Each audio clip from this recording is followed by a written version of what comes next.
l'invité de la matinale. KTO Radio. On souffle des bougies ce matin pour les 80 ans du grand modèle solidaire français, héritage du Conseil national de la résistance, la sécurité sociale, un système qui marque un choix de société, pourtant fragilisé aujourd'hui par des facteurs économiques mais aussi démographiques. Thérèse Lebrun, bonjour. Bonjour Maxence Éloi. Merci d'être avec nous sur KTO Radio en ce jeudi matin. Vous êtes économiste spécialisée dans la santé, ancienne rectrice de la Cato de Lille et toujours membre de l'équipe de direction. La Sécu, ce n'est pas seulement, Thérèse Lebrun, une simple carte vitale qui permet une prise en charge ou des rendez-vous médicaux, il faut le rappeler. Non, c'est tout un système qui s'est mis en place, comme vous le rappeliez, finalement dès 1945, même si ça n'est qu'en 1960 que tous les Français seront couverts, parce qu'il faut du temps pour mettre en place une réforme. Et c'est surtout un choix de solidarité. En revoyant cet anniversaire, je lisais que la sécurité sociale est née d'un compromis entre la volonté gaulliste de modernisation et les aspirations ouvrières et syndicales. Je pense que c'est bon, 80 ans plus tard, de se rappeler ce point. Quelles grandes avancées sociales et sanitaires la Sécu a-t-elle permis ? Elle a permis d'abord de couvrir l'ensemble des Français, même si ça a pris un peu de temps, comme toute réforme. Au préalable, avant ce 4 octobre 1945 d'avènement du régime général de la sécurité sociale, tout était fonction de votre métier, de votre fortune et de votre naissance. Vous imaginez bien, j'ai lu ça dans Le Pèlerin, vous imaginez bien que beaucoup de Français n'avaient pas les moyens de se couvrir. Bien sûr, oui. Et il a fallu d'ailleurs du temps pour que d'autres régimes naissent, je pense au régime agricole par exemple. Les caisses au préalable étaient diverses, elles étaient éclatées, elles avaient des prestations faibles, leurs règles étaient variables. Et Thérèse Lebrun, on dit que la sécurité sociale est solidaire, universelle et équitable. Ce sont des principes qui sont très proches des piliers de la doctrine sociale de l'Église. Qu'en pensez-vous ? On peut dire que la Sécu est une mise en œuvre et également de ces grands principes chrétiens ? Oui. La solidarité, ça veut bien dire que nous nous aidons tous les uns les autres et que ça n'est pas lié à la capacité d'avoir les moyens. Et donc, ce système permet que ce ne soit pas finalement un système du type assurantiel. Lorsque vous payez une assurance, c'est en fonction de vos moyens que vous arrivez à plus ou moins bien vous couvrir. Par rapport à la pensée sociale chrétienne, je me dis que est respectée à travers cette sécurité sociale l'égale dignité de tous. On dit même plutôt la dignité inviolable de tout être humain. Chacun peut être soigné, c'est le cas dans nos hôpitaux, dans nos EHPAD, qui sont directement rattachés à l'Université catholique de Lille ou à un centre pour enfants en situation de handicap. Chacun est traité de la même façon quel qu'il soit. La pensée sociale chrétienne nous propose également la solidarité et la voie de la charité. C'est-à-dire donner à chacun, en aimant chacun. Alors là, on est dans une loi de sécurité sociale, mais c'est bien cela. Chacun est reconnu dans ce qu'il est. C'est aussi pour moi quelque chose de beaucoup plus proche, qui est l'écologie intégrale que l'on fait au bout de 10 ans de l'encyclique du pape François sur Laudato Si, où lorsqu'il parle d'écologie intégrale, il inclut la clameur de la terre et celle des pauvres. Mais je reviens aussi à la notion de bien commun. Au fond, la sécurité sociale, on s'en rend insuffisamment compte en France, on le voit actuellement, c'est un de nos biens communs que nous avons tous la responsabilité de faire vivre et de partager. Thérèse Lebrun, on dit souvent que la sécurité sociale est unique en Europe et même dans le monde, que le modèle français est unique dans le monde. Est-ce que c'est vrai ? Alors, c'est vrai, nous sommes le pays, d'une part, sans doute le plus aidé du monde, et en ce qui concerne la sécurité sociale, le mieux couvert. Là, c'est l'économiste de la santé qui va plutôt s'exprimer. Je pense, et ça pourrait être choquant, je ne veux pas l'être vis-à-vis de vos auditeurs, mais je pense que nous avons suffisamment de moyens pour bien couvrir tout le monde correctement. Le problème est plutôt une question de répartition. comment utilisons-nous cette sécurité sociale? Je pense que certains l'utilisent abusivement, tandis que d'autres renoncent aux soins. Parce que même les 1 € par boîte de médicaments, dont on craindrait qu'ils passent à 2 € pour les plus démunis en tous les cas, eh bien, c'est parfois trop pour des gens qui n'ont pas de moyens, qui ont une grande famille, etc. Et la répartition est une question plus difficile finalement que de sortir des moyens. Il faut partager. Quand vous dites que certains l'utilisent de façon abusive, vous pensez à quoi? Je pense par exemple au fait de personnes, et je ne les juge pas, hein, si vous permettez, mais qui sont tellement inquiètes de leur santé qu'elles vont aller voir 4, 5 médecins différents pour s'assurer que le diagnostic est correct. Qu'on prenne 2 avis, mon Dieu, quand c'est quelque chose de grave, de sérieux, une grosse intervention chirurgicale, bon, ça peut se comprendre, mais parfois on court trop vite. Alors on va dire: «Ah oui, mais c'est de la prévention, après ça peut s'aggraver». Oui, il faut savoir mesurer les choses, et je pense que dans la mesure où nous avons une facilité, eh bien, c'est plus facile d'aller très rapidement, vers le système de soins. Si nous devions payer un peu comme tout ce que nous payons lorsque nous achetons notre nourriture ou un voyage, ou que nous décidons d'acheter le journal tout simplement, nous savons poser le geste de décider de prendre ou de ne pas prendre. Là, j'ai l'impression qu'on a oublié que c'était prélevé d'un côté pour être réparti de l'autre, et réparti notamment vers ceux qui en ont le plus besoin. Mmh. D'autres facteurs interviennent, bien entendu, on en reparlera, j'imagine.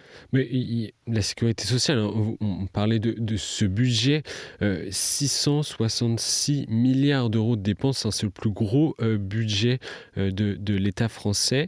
Euh, on le voit bien aujourd'hui lors des débats autour des projets de loi de finances qu'il y a des volontés politiques de baisser ce budget dans un contexte de restrictions budgétaires. Pourquoi le débat autour du budget de la sécurité sociale est un débat pas seulement économique? Je pense que ce que je viens de vous dire, on imagine bien que les ministres ou leurs conseillers ou ceux qui travaillent dans ce domaine-là savent très bien ce qui se passe. Et donc, il y a une tentative de réguler. Le mot régulation peut faire peur, mais réguler, c'est mettre davantage de règles. Mmh. Quand vous êtes père ou mère de famille, vous régulez vos dépenses. Ou même quand vous êtes seul, c'est-à-dire que vous faites des choix. Je ne dis pas surtout qu'il ne faut pas soigner. Je vis dans une région, les Hauts-de-France, et notamment dans la zone du Nord-Pas-de-Calais plus tôt. Heureusement que nous avons eu des régimes de protection sociale. Je pense au bassin minier. Je pense à la lourde tâche des gens qui ont travaillé dans le textile, la sidérurgie, etc., et qui mettaient souvent en péril leurs propres conditions de santé. Heureusement que pour eux, on a eu ces moyens-là. Mais tout le monde n'a pas le même degré de sévérité de la maladie. Ce qui nous perturbe aujourd'hui davantage, c'est bien plus le vieillissement de la population, les déserts médicaux, la bonne coordination entre la médecine de ville et la médecine hospitalière, par exemple. Voilà, je vois davantage ces problèmes de fond qui pourraient peut-être permettre de mieux optimiser, on dirait comme économiste. Et le mot optimisation ne doit pas faire peur. Optimiser, c'est faire le meilleur que l'on peut avec les moyens que l'on a. Nous le faisons tous les jours dans nos ménages. Il y a ces facteurs économiques, mais vous en avez parlé, Thérèse Lebrun, il y a également des facteurs démographiques qui peuvent peser sur la sécurité sociale. Pourquoi c'est aussi un vrai problème aujourd'hui? Alors, ceux-là sont relativement rudes. Nous pouvons nous réjouir de la croissance de l'espérance de vie. On oublie souvent, quand on parle du vieillissement, que cela veut dire que notre espérance de vie grandit encore tous les ans dans le système qui est le nôtre. Et que maintenant, voir des personnes âgées qui ont 95 ans, 100 ans, 105 ans, 110 ans, ça n'est pas quelque chose d'extraordinaire. Et ces personnes peuvent être soit soignées à domicile le plus longtemps possible, soit accueillies dans des établissements que l'on appelle couramment les EHPAD, établissements d'hébergement pour personnes âgées dépendantes, et non pas d'hospitalisation. Et heureusement que nous avons ces moyens-là. Mais ceci va se poursuivre. Le progrès médical ne va pas s'arrêter. Bien sûr, on peut citer l'épidémie de Covid, mais c'est une épidémie et que l'on a pu dépasser, même si le Covid n'a pas totalement disparu. Donc l'espérance de vie va continuer à croître. Et les personnes qui vieillissent ont besoin d'être mieux portées dans des systèmes à domicile ou des systèmes où elles sont hébergées. Et ces systèmes, il faut bien les repenser, les exploiter au bon sens du terme, pour que les personnes puissent mourir dans de bonnes conditions, c'est-à-dire accompagnées jusqu'au bout de la vie. Ça, c'est quelque chose qui semble très important. Ça ne va pas s'arrêter. Je dis souvent qu'on pousse le tas de sable, hein. Il est devant nous. Et là, c'est un gros enjeu. Je pense à l'enjeu correspondant qui est toute la problématique des aidants. Pour garder des personnes âgées à domicile ou des personnes gravement malades, il faut que vous puissiez avoir des aidants. Et ils sont extrêmement nombreux. Ça va être la journée des aidants. On dit qu'il y en a 11 millions en France. Je crois que c'est beaucoup plus, parce que beaucoup sont inconnus, parce qu'ils ne se déclarent pas comme tels. Ils aident un frère ou une sœur handicapée, un papa, une maman très âgée, ou bien un jeune enfant qui a des besoins. C'est un peu là que je vois les enjeux du monde de demain. Et que la Et bien sécurité sûr, la sociale démographie médicale. Et que la sécurité sociale aussi permette une bonne santé à ses aidants. Thérèse Lebrun, certains disent que Oui. ce modèle de la sécurité sociale est menacé. Quelle est votre position sur la question ? Je pense qu'il l'est, comme tout ce qui est en train de se dérouler. Je ne peux pas dire que je sois sereine sur l'avenir du monde, même si je suis chrétienne et que j'ai un devoir d'espérance.